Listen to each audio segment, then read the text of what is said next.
Aleluias, glórias a Deus. Quero agradecer e louvar o Senhor por estar mais uma vez aqui nesta manhã para compartilhar a palavra contigo nesta devocional. Amém? Que a graça e o favor do Senhor nos abençoe nesse dia. Nos guarde, nos cuide, Senhor. Cuide da família, cuide de cada um que estará assistindo. Em nome de Jesus, que a tua boa vontade se cumpra na vida de cada um de nós. Amém. Bem-vindos, queridos. Deus abençoe a cada um.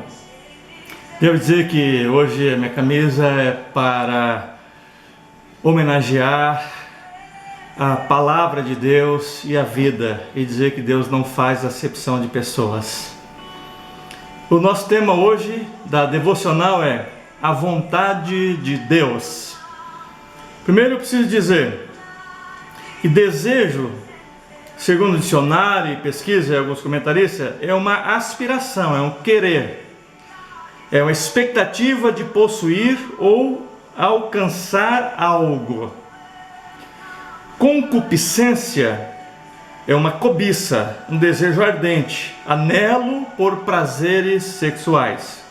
E vontade é a faculdade que tem o ser humano de querer, de escolher, de livremente praticar ou deixar de praticar certos atos.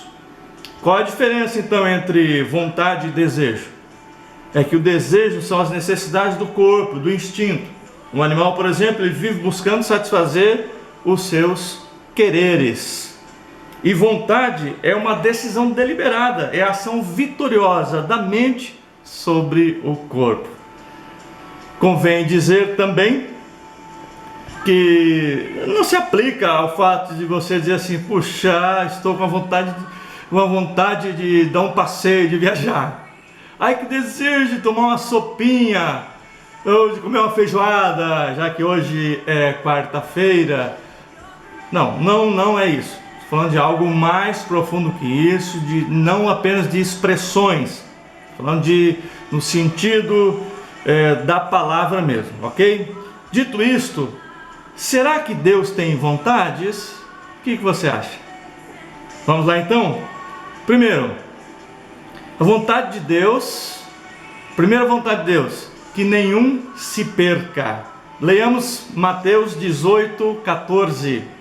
Assim, pois, não é da vontade de vosso Pai Celeste que pereça um só destes pequeninos. A vontade de Deus, deliberada, a ação de Deus, Deus escolheu liberar a sua palavra, enviar Jesus, para que por ele, Jesus, nenhum se perca. Então, a primeira vontade de Deus é que nenhum se perca.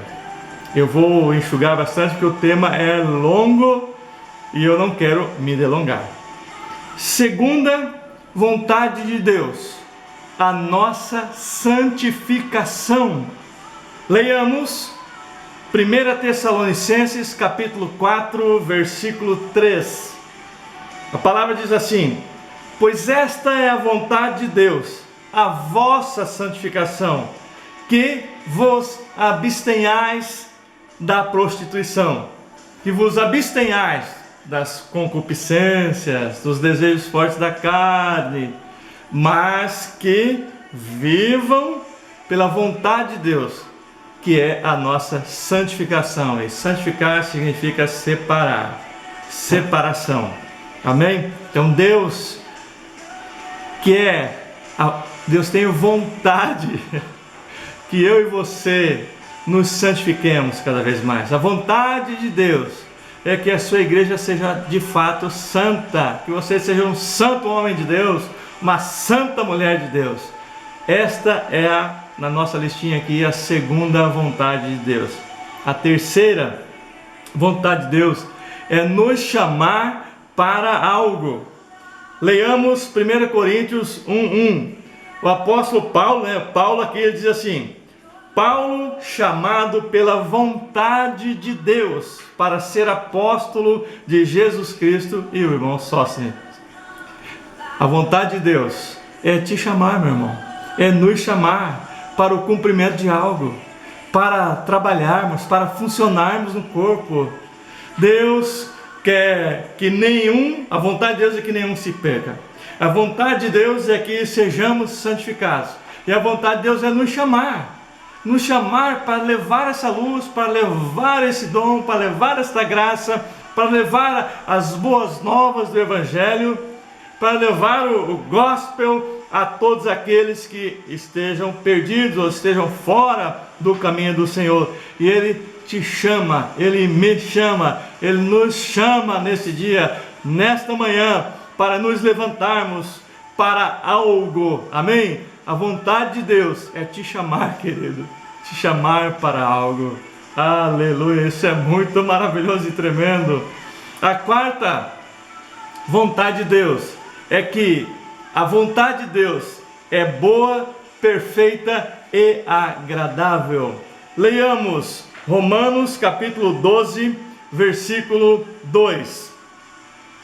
E não vos conformeis com este século, mas transformai-vos pela renovação da vossa mente, para que experimenteis qual seja a boa, agradável e perfeita vontade de Deus.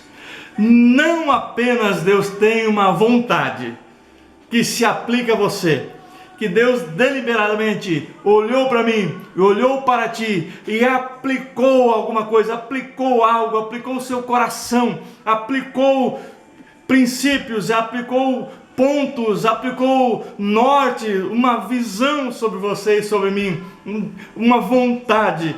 E não apenas a sua vontade é nos chamar, a nossa santificação é que não estejamos perdidos, mas Ele também diz o seguinte: quando nós nos renovamos, quando nós nos conformamos com Ele e não nos conformamos com este mundo, quando estamos conformados com Ele, amém. Quando nós estamos conformados com Ele, então nós experimentamos, nós aprendemos qual é a boa, qual é a perfeita e qual é a agradável vontade de Deus. Porque a boa, perfeita e agradável vontade de Deus só se aplica, só é possível experimentar quem se renova, quem entende que Deus tem uma vontade eficaz para a sua vida. A quinta vontade de Deus para nós é que seja dado graças por tudo. Que seja dado graças por tudo. Leiamos João 6,38.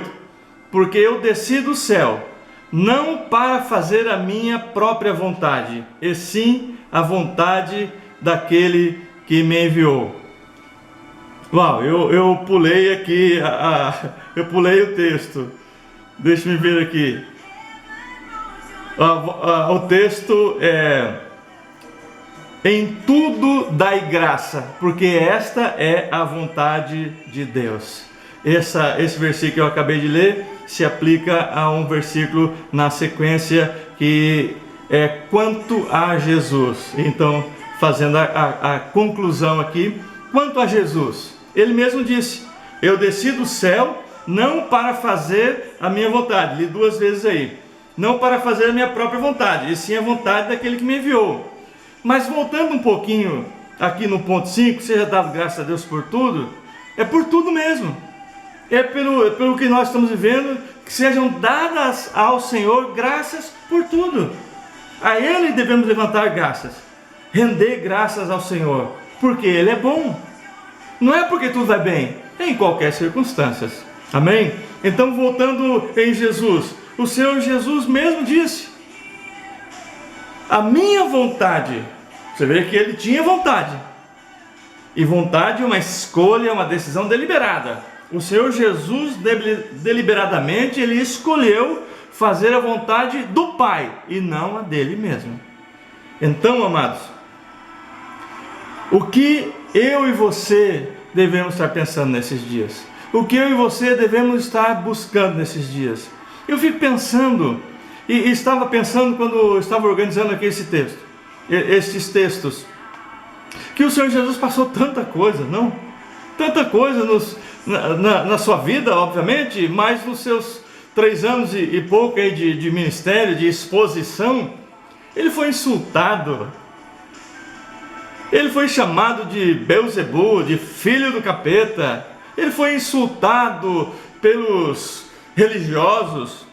Aliás, amado, você sabe, ele foi perseguido, ele foi preso, ele foi açoitado, ele foi exposto carregando aquela cruz, ele foi exposto naquela cruz e ali morreu. E a Bíblia diz que ele não reclamou. Eu quero dizer aqui um pouquinho mais, voltando aqui na questão de desejos, concupiscência e vontade. Jesus não teve nenhum desejo autônomo, digamos assim, nenhum desejo próprio, nenhuma vontade própria, tampouco concupiscência, tampouco qualquer tipo de pecado. O Senhor Jesus se esmerou por cumprir toda a vontade de Deus, porque ele sabia que a vontade do Pai, daquele que o havia enviado, era boa, era perfeita, era agradável, ainda que lhe custasse a vida, ainda que lhe custasse dores, ainda que ele lastimasse aquele momento, ainda que num momento de opressão, ele disse: Pai, se for possível, passe de mim este cálice. Você faz ideia, querido, do tudo que envolvia aquele momento, a tensão, o peso, a opressão que estava vindo sobre Jesus. Mesmo assim, ele disse: mas não seja feita a minha vontade, mas a tua vontade, ó Pai. Porque ele sabia que a vontade do Pai era boa, perfeita e agradável, ainda que lhe custasse aqueles açoites, ainda que lhe custasse a vergonha, ainda que lhe custasse a vida naquela cruz. Mas ele estava olhando para o prêmio, ele estava olhando para a recompensa, como Isaías 53 diz que ele veria o fruto do seu penoso trabalho, e de fato está vendo em mim e em você o fruto da sua obediência. Amém, querido? Se Jesus pôde, nós também podemos. Amém? Jesus disse: seja feita a sua vontade, Pai, não a minha. E quanto a nós, amados, aqui para encerrar, quanto a nós devemos procurar compreender a vontade de Deus. Veja comigo Efésios 5,17. Por esta razão, não vos torneis insensatos, mas procurai compreender qual a vontade do Senhor.